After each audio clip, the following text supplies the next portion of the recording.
Hey everybody, thanks for joining us today on ClueCon Weekly. Today our guests are Dave and Emmanuel from Weave, and they are going to be showing us how they're running FreeSWITCH in a microservice environment. So why don't you guys tell us a little bit about what it is that you do, and then we will go ahead and get right into it. Sure. Yeah, I'll start. My name's Dave Hulihan. I'm a software engineer here at Weave. I work on some of the integrations with FreeSWITCH, and it's been pretty interesting so far. And we'll talk about a little bit about what Weave does a little bit. That's it for me. Yeah, my name is Emmanuel Schmidbauer. I'm the VoIP developer at Weave for about 3.5 years now. So I've kind of been there for a while in terms of the length of time the company's been around. Right on. Yeah. Right on. Yep. Okay, well, great. Thank you guys so much. We're glad to have you here today, and let's go ahead and get into it. How about that? Okay. There we go. All right, I'll so start. tell us what you got. All right. So I'll start a little bit, just a little background about our company, Weave, and what we do. It's kind of a very clean and simple business name. So what is actually Weave? Yeah, we're not a fabric company or anything like that. So here's like our primary offering is software and communication stacks for small and medium-sized businesses. And so our whole goal is to help businesses communicate with their customers better. And so we do that by offering a couple different things. So we have like a mobile app and a desktop app. We also provide phones and other communication tools like SMS and texting and fax and stuff like that to our customers so that they can communicate with their customers in turn. So yeah, we provide all the hard phones, and we actually maintain our entire communications platform, and FreeSWITCH plays a big part of that. One thing that's kind of interesting about Weave is we have a lot of customers that run healthcare related offices like dentists and other health related things. And so we have to be very mindful about HIPAA compliance too. So we'll talk a little bit more about that later.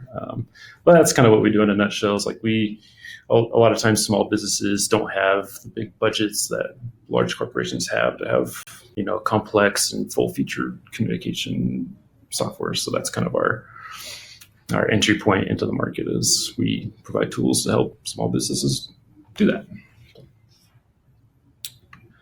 And so we'll just kind of dive right in. Just want to give you a brief overview about what our tech stack looks like. So we run a lot of different pieces of software. FreeSWITCH is a big part of our communication side of things. We also use Kamailio for a lot of our SIP signaling and SIP traffic there. And then we have a lot of our software side of the infrastructure is hosted. Well, everything's hosted on the Google Cloud platform, and we do a lot of microservices. Of course, it's the title of the talk. So we deploy those on Kubernetes, and we use some tooling, a lot of tooling around that to help us deploy these microservices and to help with communication between those microservices too. So we use like gRPC and a lot of these different things. So yeah, that's kind of a brief overview of what we use here. And Matt's going to talk about a little bit on our SIP stack, how calls come into our system and what we do with those. Great. Yeah, so this is kind of a broad overview of our SIP architecture. We have a stateless proxy load balancing all the SIP requests, and that's running Camelio. And you can see we distribute the SIP requests to different Camelio servers, which handle them individually. And between each Camelio instance, we have DMQ sharing data like user location data.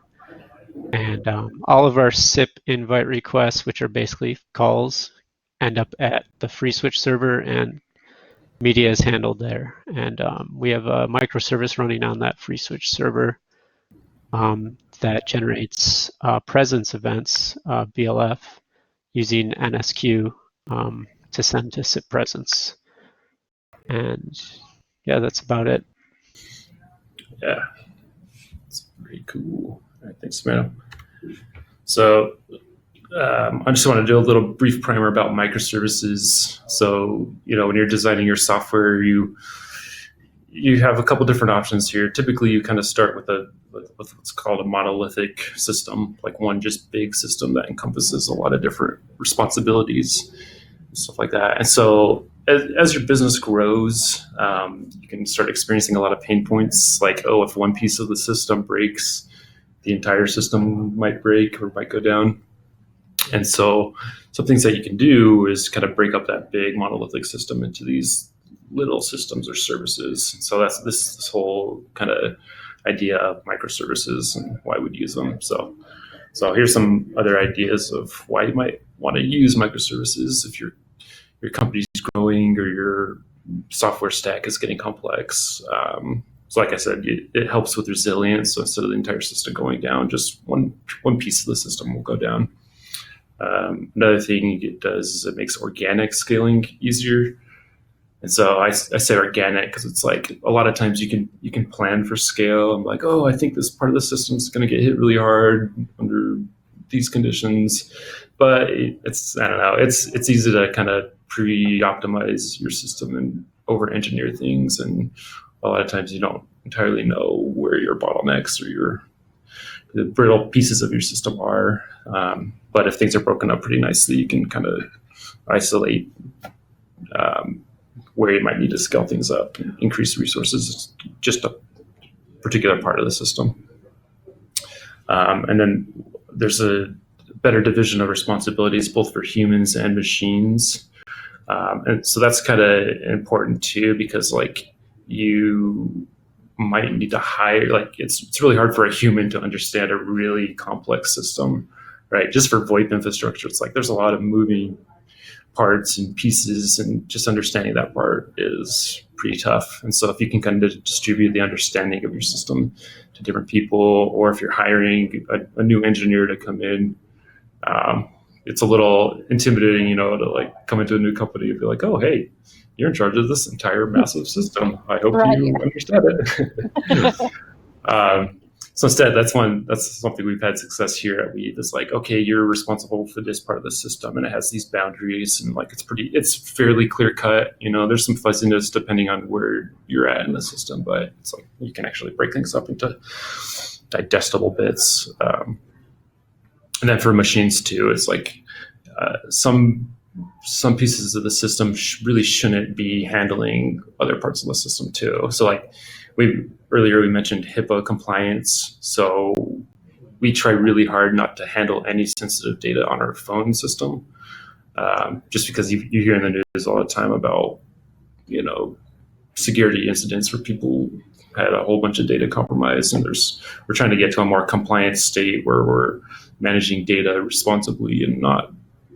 So it's if you don't pass sensitive data to parts of the system, if that system is compromised, there's no sensitive data there to steal. So that's kind of a really good reason to break things up too. And then of course, if you a nice new tool comes along, or you want to swap out a particular part of the system, that's easy to do too. You don't have to rewrite the entire service. You can just rewrite a piece of it or swap out something that performs better or something like that. That's really handy. Yeah, it's helpful for those things, but guess what? There's a bad side to it too.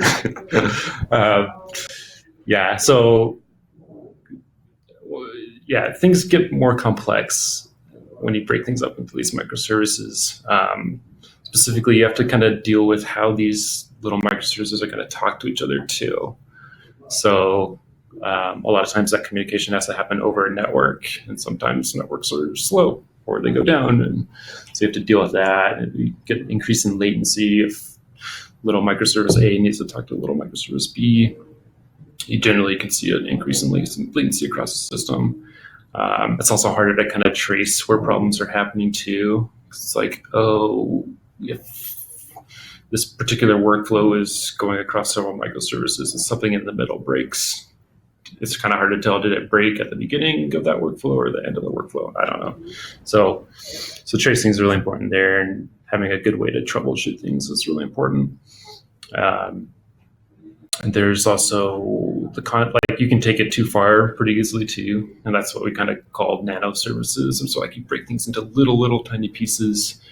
And generally, I recommend don't break things up without a good reason too, because there's a lot of overhead that comes with that, right? Like every service has to talk to another service, and it's another piece of like a code base you have to deal with. And so just try to break things up responsibly. Just generally speaking, there's exceptions to that, of course. But yep. Anyway, so that's some of the downsides of microservices. So great, we use microservices at Weave. What does that mean? Okay. So how does FreeSWITCH integrate with all these microservices that we have here? So I just want to talk about some of the stuff that we integrate with FreeSWITCH, some of our interesting features of our phone and communications platform. And Emmanuel will talk about our first microservice, which is our presence service. Right, so I mentioned in the SIP diagram that we have a phone presence microservice that runs with FreeSWITCH, and that's basically consuming call events using ESL, which is the event socket library of FreeSWITCH, and it's generating presence events and using NSQ, which is a message queue system, to publish those presence events directly to our SIP presence servers, which run Camelio and the NSQ module to consume those messages. So phone presence is just a microservice that kind of connects FreeSWITCH and Camelio to perform like one function, which is to control presence, or BLF, which is busy lamp field. And you can see on the right, I've shown a JSON message, which is essentially what the NSQ message is delivering to Camelio. And it's fairly simple message, this would effectively turn a light on a line key, and you could easily turn it off by sending an error message that has the state terminated there. So that's that. Yeah, cool. It's also like really handy. We can build a lot of custom presence events too. So we wanted to represent presence in some other part of the system. So like, for example, we do like global hold or park slot. We can light up presence, those kind of things too that aren't really tied to a real phone. So it's very handy. It's cool. All right, so I'll talk about some of the other microservices too. FreeSWITCH has this really useful module called mod XML Curl, which allows you to make a HTTP request to an outside service to generate dynamic XML for dial plan. And so we use this a lot. This is kind of our bread and butter for a lot of our calls, like coming and outgoing calls, and it's really helpful. So we have a microservice that connects to a database that has a lot of data about, or metadata about, a particular phone configuration for a customer, and so that our dial plan microservice then performs logic. Oh, is this an inbound call? What should we do if it's an outbound call? Is this an E911 call? We can figure out kind of what to do there. So that's really helpful. That works pretty well. So there's another one I wanted to talk about too, is how we do voicemail here. We use the mod Lua module to execute some of our custom Lua scripts, which then connect to this voicemail manager microservice here. Let me see if I can put a little pointer on. Ooh, perfect.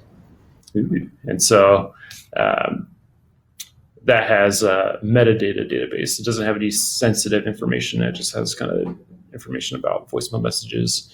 And then when a customer actually goes out to listen to a voicemail, it then queries this media manager service.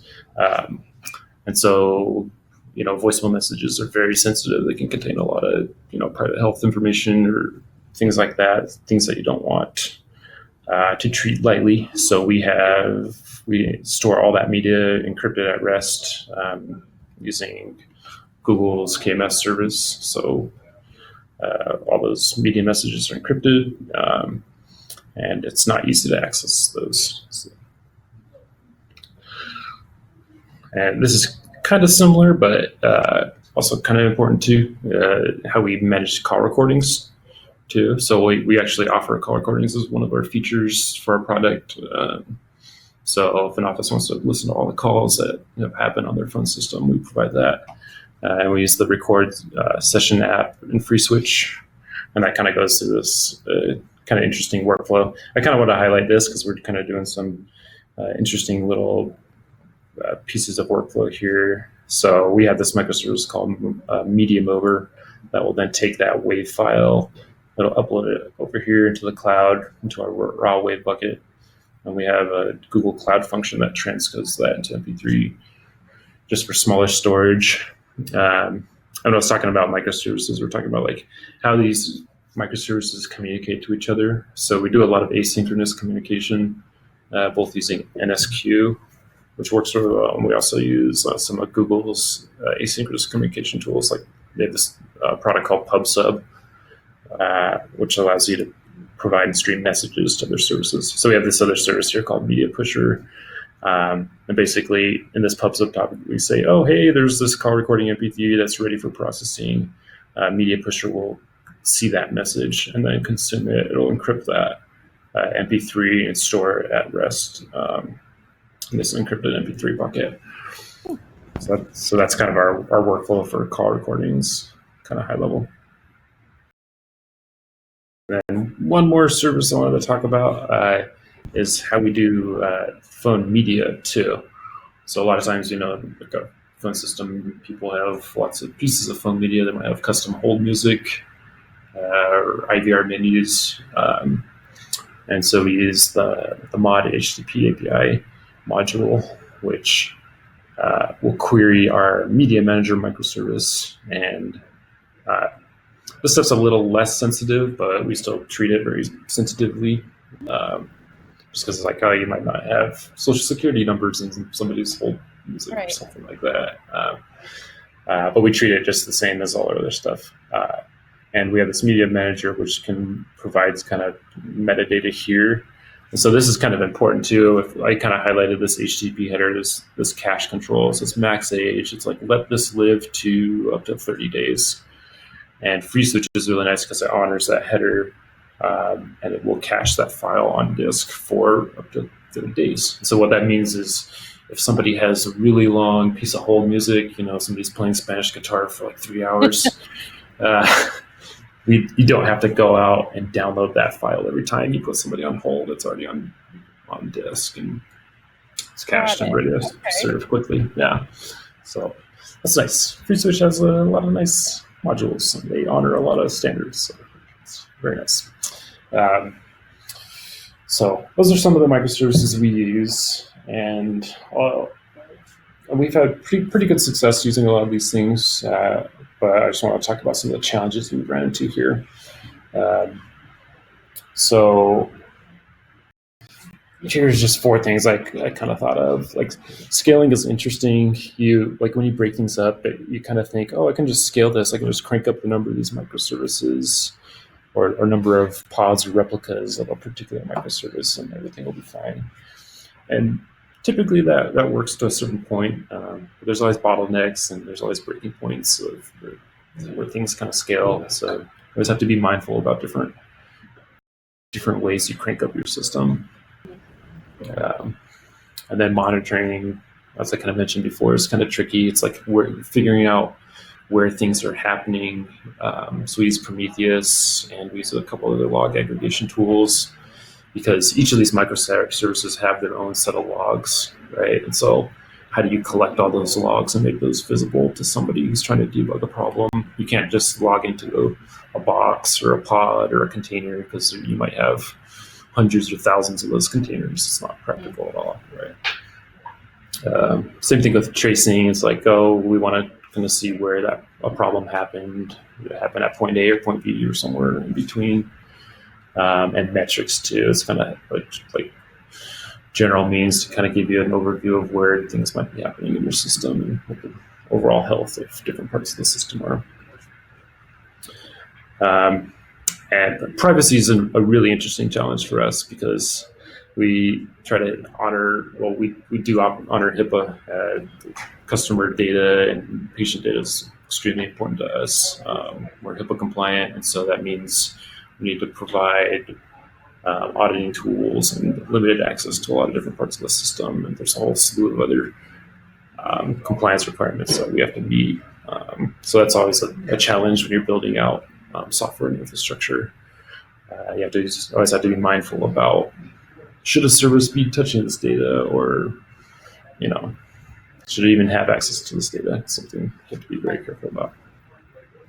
And the last one's provider stability too. So we use Google Cloud Platform for a lot of our stuff. It makes things makes things really easy because we don't have to run servers ourselves, and has a lot of tools for running containers and microservices.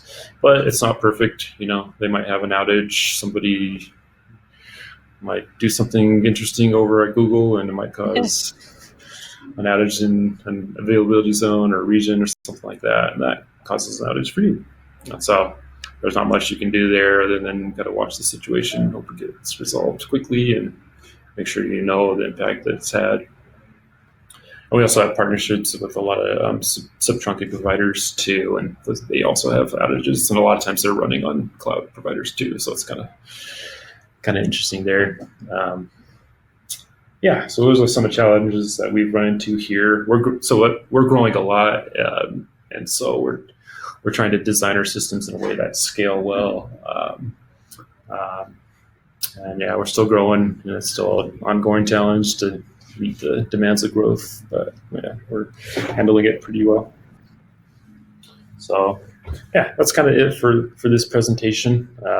One last thing I just wanted to mention is that we're hiring. We're growing a lot. We're hiring. We'd love to work with any VoIP engineers or developers. If you have experience with FreeSWITCH, that's great. That's something we're looking for because we use it a lot. And if you don't have experience with it, we're happy to train. We're here in Lehigh. That's where I'm at right now. It's pretty nice, but we hire fully remote positions.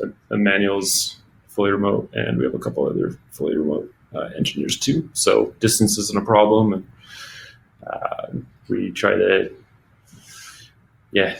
make the fully remote development experience a pleasant one, and we offer some pretty good benefits too. So anyways, if any of these pieces of our infrastructure sound interesting to you, come visit our website or reach out to me or Emmanuel, and we're happy to talk to you. Is there any advice that you would offer potential applicants? No, just contact us right away. We're eager to hear. So that's something we're looking for, is VoIP experience, FreeSWITCH experience, or Camilio, But we're happy to it's hard to hire somebody that is has all the perfect requirements for what you're looking for. So we're aware of that, and we're happy to train on our infrastructure and some of the tools we use too. So heck yeah, that's awesome too, because I know that FreeSWITCH does trainings all the time. So that's definitely an easy thing to get your hands on and get into. Yeah, very cool. Yeah, and we love FreeSWITCH. It's a really well developed piece of software. Has a lot of features. It's just kind of mind boggling to see all the stuff it does. So, do you have a favorite feature? Wow. I don't know. I enjoy the log. It's kind of dull, but I enjoy the logging and the levels that are provided. And you can kind of get a good level of detail if you're interested in just a little piece of it. If you don't want too much detail or just enough, there's a lot of nice log. That's something I have an appreciation for. So logging is done well. I'm going to take us back to this slide here. Oh, and unmute myself here. So when you were talking about building things too small, and be careful with that. Do you have any can you give me an example of one time that you've done that, or anybody has done that, and what that was like? Um, yeah, so we've built really tiny services that just kind of do one thing and one thing only, and it's kind of related to something else too. Um, and uh, it's fine. It's just something that you need to like always remember, and it's not something. A lot of times when you break something into a small piece and it does one little thing really well, you kind of tend to forget about it too. So especially if you're ever migrating that, like if you're switching platforms or switching tools or switching the thing that talks to that, it's easy to forget. Oh, hey, I forgot that we do talk to this other little tiny nano service in this case, and that's something we have to now deal with. Yeah, just the overhead, and especially like how it's being talked to. If there's any like secure communication or encrypted communication, if you rotate keys or credentials, and you forget about that little nano server, it's just like another thing to maintain and deal with. It might just break things, and it might do something so well that you totally forget about it. Right. Yeah. So. All right. Well, thank you guys so much both for sharing that wonderful slideshow and for chatting with me today. Is there anything that you would like to leave our audience with before we sign off here? No, not really. Just keep doing what you're doing. So we use a lot of open source software here. So we really appreciate people's contributions to the open source community, whether it's code or not, or just like really good documentation about how to use something really cool in FreeSWITCH. We can actually use that as inspiration for a lot of things and contribute to it too. So that's something I always try to kind of point out. Is like, you don't have to be a super experienced engineer or anything like that to contribute to open source. Just kind of communicating what you're doing is really helpful for the community. So. Yeah, I totally agree with that. What about you, Emmanuel? Any last thoughts? I just want to remark on working remote. It's great. So if you're into doing that, and you get to go out to Utah every few months and have fun with the team. So yeah, we're hiring. Yeah, you don't have to commute. Imagine all that time you spent in traffic this year. Right. And all the, business suits and attire that you've bought. Work in your pajamas. You're fine. That's right. All right. Well, thank you guys so much for coming in. It was awesome talking to you. If anybody out there has any questions, go ahead and leave those in the comments section, and we'll get those over to Dave and Emmanuel, and they can help you out further. So we'll see you guys later, and stay cool. All right. Thanks, Justin. Appreciate it. Yeah. Bye. Thanks, guys. Thanks. Bye. Thanks for watching ClueCon Weekly. Don't forget to give this video a like and a subscribe, and while you're at it, make sure to go and follow all of our other social media channels. We'll see you right here next week, same time, same place, and catch you at ClueCon.